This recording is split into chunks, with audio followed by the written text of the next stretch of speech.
the banking license, the desired end state for many entrepreneurs. So how did you get there? If you have to give a mantra or some advice for fintechs who want to get there, what would you say? Really, I object to the way she introduced me there, promoter, banker, and all that. I really am not all these things. I actually, the whole story on Capital First was maybe a while ago. And of course, I had a significant stake in Capital First. But, for all first-generation entrepreneurs, except Nikhil, whom we saw just now, they dilute and dilute as you raise capital. So I don't want to give any of those tags to myself, not even entrepreneurship and all that. But I can say that it all started, at least in my case, thinking that the banking system as such is just giving home loans and car loans. If you see the loan book of most banks, it's car loans and home loans, the majority of it. Really, I don't find much intellectual property in it. It is like if you have money at maybe 6%, you can lend it at 8% or 9%. You make a reasonable buck, and it's pretty safe and all that. But it doesn't really open up the segment. There are no new technologies going into it in any massive way.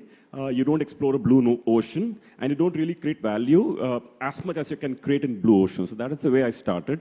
But of course, a lot of good things happened along the way. Let me leave it at that. Right. This session is about reimagining banking in the digital era. As the MD and CEO of a bank today, what's your take on the impact the technology is going to have on banking? Because ultimately, every company is going to become a technology company. How much time do you spend on thinking about technology? If you can give us some perspective on that. It's a very, see the word, since you said what's the role technology will play, let me just say that technology is such a large waterfront. There is 5G, there is IoT, there is AI, ML, there is conversational AI, the hyper-personalization. So just such a large waterfront, it's really difficult to put started. Maybe we'll go in bits and pieces as it goes along. But let me just step back from that. If you think of banking, it's not a product as such. It's not like a mobile phone, it's not a wallet. It's not a product. We call it product, but it's not a product actually. It's not a physical product. It's a service. But even in service, it's not a physical service, like somebody giving you a physiotherapy for a repairing or a surgeon who's doing, that's also service, but somebody's doing something on you physically. Now, this is service like purely it can take the shape of electronification. That's a very, very important point to note. If you think of savings, for example, you're saving money, money is electronic. You want to invest money, that's electronic, your demat is electronic, and a choice of mutual funds are electronic. You want to take insurance. Now, insurance is a concept, die, somebody pays for you, but it's all electronic. If you think of payments, it's all electronic. So, unlike any other form of product or service, banking is very prone or to be affected by technology because it's all electronic. It just moves by electrons. So, it's like that. Right. So that's the reason why banking system can immensely latch on to the new emerging ecosystems and plug there and get the move faster with the times. Right. In fact, since you spoke about ecosystems, let's discuss how these ecosystems have changed in terms of the origination ecosystem, the processing ecosystem. How are you sort of going to leverage that? Let's take one thing at a time again. Since we said banking is electronic, for the reason I described, it's very touch-free. Let me just say that, let's take origination. So all of us who've been a few years in this industry, we know that just not very long ago, there used to be direct marketing associates who used to go to customers' homes and pick up documentation for giving a loan or so on. Or maybe customers came to the branch and how broken the process were. Now it's become, the ecosystem has now become e-mandate for setting a mandate, e-KYC, biometric and all that. Let me say e-KYC through OTP and o-KYC, c-KYC, etc., CERSA, etc. So our banking system's ability to, let me say, get involved into these new ecosystems has dramatically changed the way banking is done, at least as in the example of origination is concerned. Right.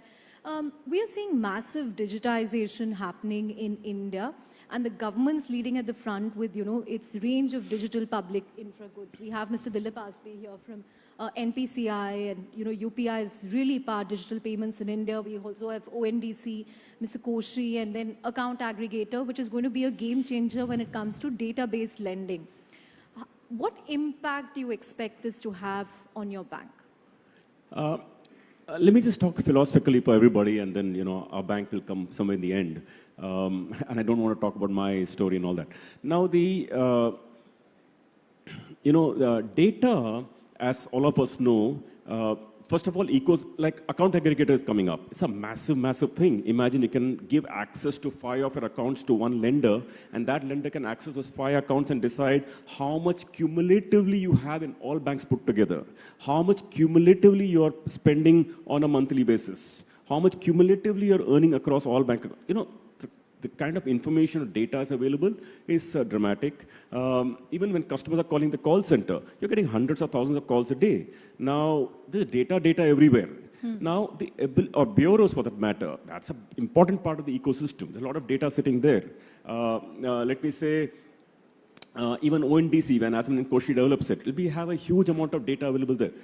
Now the thing is that it's like water, not a drop to drink. Like that, they're gonna have data everywhere, but everybody is not using all the data. It's like lots of data available, using all the data to take meaningful decisions.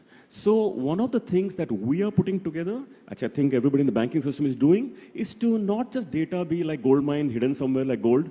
It is to actually harness that data, put together a quality data lake, put together a single source of truth, put together good quality governance around it, put our ability to do analytics on that database, our ability to convert it to meaningful decision in terms of hyper-personalization of customers and so on. We'll talk about that if we have time. So our ability to use all this data, make meaningful, insightful decisions out of it, I believe is a major inflection point in capability building for our organization. Right. What role do you see for fintechs beyond being distribution partners or distribution channels for banks? I've been seeing the evolution of this fintech ecosystem for quite a while, as you can imagine. In fact, at some point of time, when Capital first started, we didn't have the term called fintech, but I'd say that we were probably the first unicorn. If that term existed in that window, we were valued over $1 billion over that at some stage. But let me talk about fintech. There are 2-3 types of fintech that are operating here. One is a set of fintech who is just playing the role what you just said right now, that they are saying, listen, we are fantastic in originations, I will originate for you, and we'll book it on your banking system. That's one kind of origination, and there are a few people who call themselves neobanks, etc., and they do that work. There are another set of fintechs who are enabling a loan journey. For example, you get a bank statement from customers. Someone's got to, the traditional way of evaluating it can be that it goes to a chartered accountant, someone does a data entry of it, and they make some analysis about what amount of balances the customer has on the due dates when the EMIs will come, say between 1st or 5th of the month, and then they take a decision, right? But that process is so broken and so archaic, and data entry on Excel spreadsheets and all that.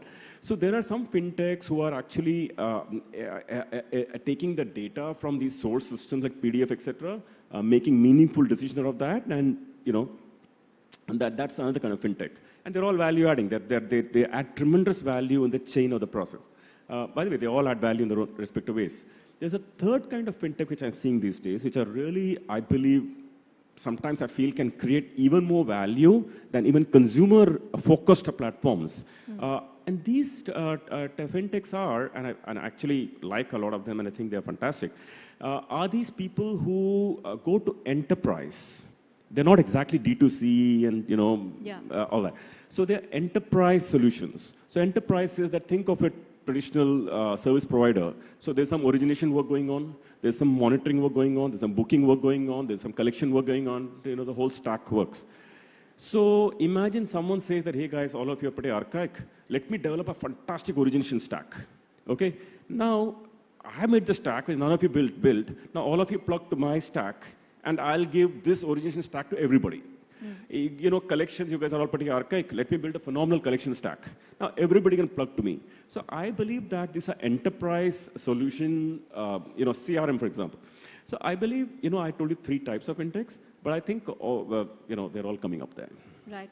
Final couple of questions. So, as the CEO of a bank, and as a CEO, as a leader in the banking industry, which is constantly getting disrupted by technology, what keeps you awake? What's the number one issue that perhaps gives you sleepless nights? See, we are I hope you get a good night's sleep, but what keeps you awake? No, I do get my bank is doing very well, and I do get a sleep. But the thing is that if you ask me, see, we're in a tech conference, and I must say, of course, one of our very significant tasks actually is to build a really good tech platform. How the core systems are, how the middleware will be, how the engineering will be, how will the, let me say, the customer interface channels will be, how the customers will be, and how the whole stack will talk to each other in a seamless way, how different parts of the technology organization will talk to each other, how they'll be seamless, how they'll be working well with each other without friction, etc.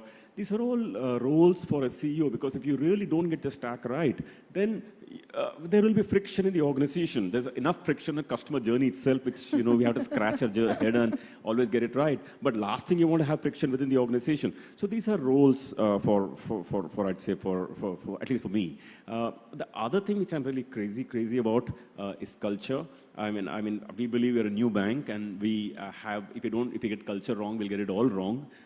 From day one, we're thinking culture. If you mess it up, there's a big price to pay. Right.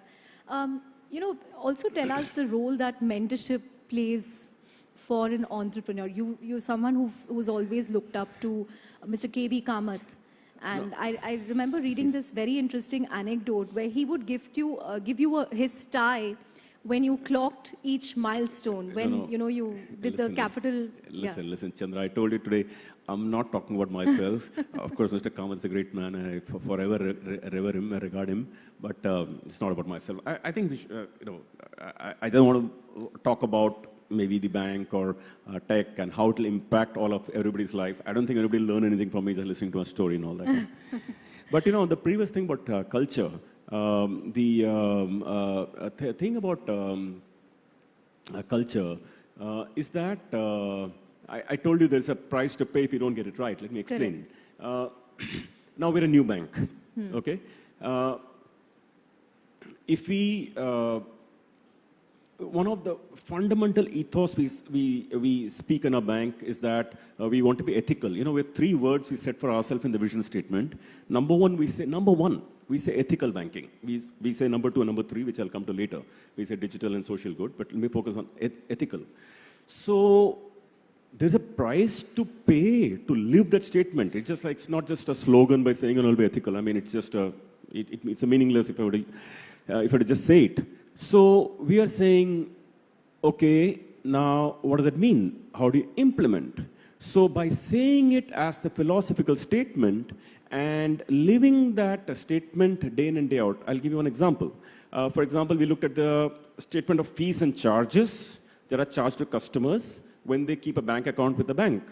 One of the charges we saw is that, okay, customers come to a bank, they deposit cash. So if they're depositing of cash, nothing wrong is charging. Many banks are charging, is okay. But then you see the charger statement, it is ₹2.75 for 1,000. After for 1 lakh to 2 lakhs, it is ₹4.75 per 1,000. Then it is 14.75 for Delhi, Bombay, Calcutta, Madras. So these kind of complicated transactions nobody understands. So we feel, yaar, hum to paisa charge kar rahe hain, customer ko pata bhi nahi they're giving us the money, right? They need a calculator. So we said, yeah, the bakwas hai to yaar, it's very expensive for customers also. It's not that we don't mind. It's not that we mind charging fees. We want to charge it just the correct way. So we actually went list by list by list. We scrapped all the charges which we thought was complicated, customers don't understand.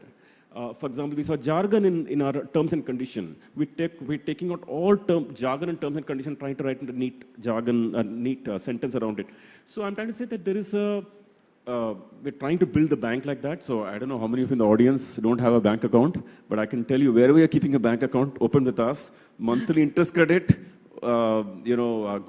pretty attractive rate, but more importantly, genuinely clean banking. If you find one fee in your bank statement, even for a 10,000 rupee balance, you can call me. So you will not find it. You'll not find it. It's not there. So except minimum balance charges, which is we need to have. But I'm trying to say that's the way we're running the bank. So when you say culture, I give you one example. We put it in every single line of activity we do. So goodwill will come over 10 years, 20 years. I don't know when the goodwill will come.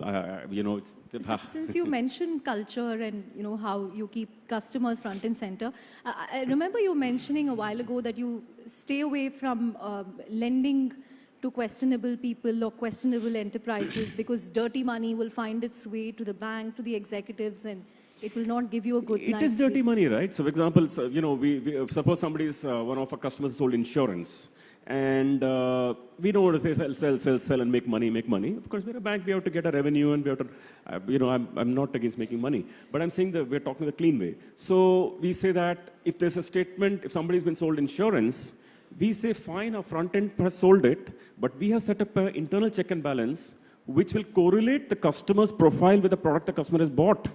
And they say, hey, my God, how could a 70-year-old customer now buy ULIP? There's something scratchy. We call the customer and say, hey, really, have you taken the product? So that's what I'm trying to say, that and if the customer says, hey, I didn't know it was missold, I say, okay, I'll cancel the money back to you. So we are trying to genuinely make this an effort. Now, I don't know, someone asked me one day saying that, you know, how is the bank going to get the benefit of this? You're spending a lot of money building this. God knows after 5 years or 10 years, people will realize the power of this, because I can't go and teach everybody that you're charged this, charge that, I don't charge. You know, it's very micro transactions. But I'm telling you, you'd give it 5 years, 8 years, this bank is something special, let me say it like that. Right. On that note, thank you very much, sir, for talking to us. Thank you very much. Thank you, everybody. Nice seeing all of you here.